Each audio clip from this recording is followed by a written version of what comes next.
clowns.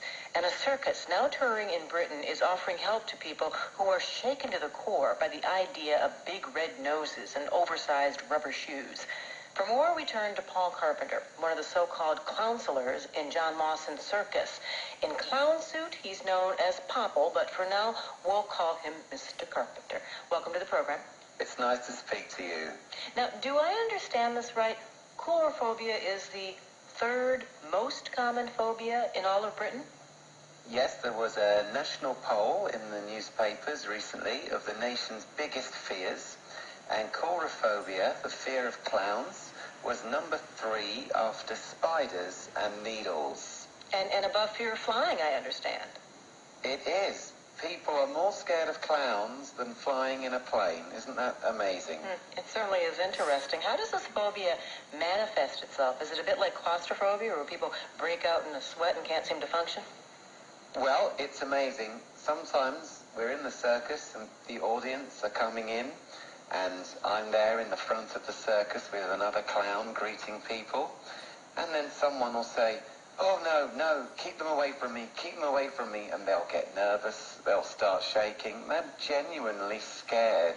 So we thought, right, we're going to overcome this and show people that to get them into the big top, not to let their fears stop them coming and having a good time.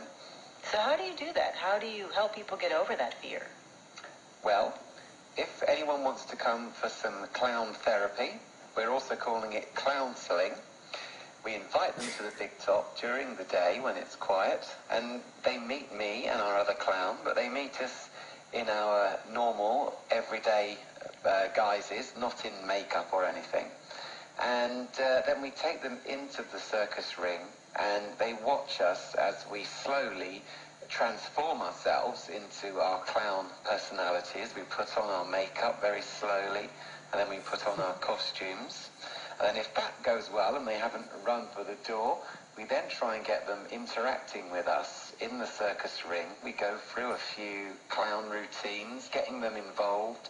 And if that goes well, our ultimate aim is to get the person themselves dressed up in costume and makeup, and then we help them find their own inner clown. So they come into the circus being scared, and then they end up leaving as a clown themselves. Now, I kept hearing you say, if that goes well, which suggests that sometimes it doesn't. Well, we've had varying degrees of success. But, you know, it's something we've only been doing it for a few weeks, and we're still refining our process and working on it, but we have had some great results.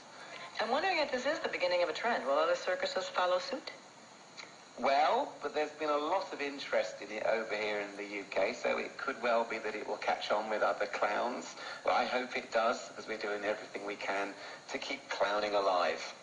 Mr. Carpenter, thank you very much for your time. It's been great to talk to you. It's been a pleasure. Thank you very much. That was Paul Carpenter. He's one of the so-called clownselors in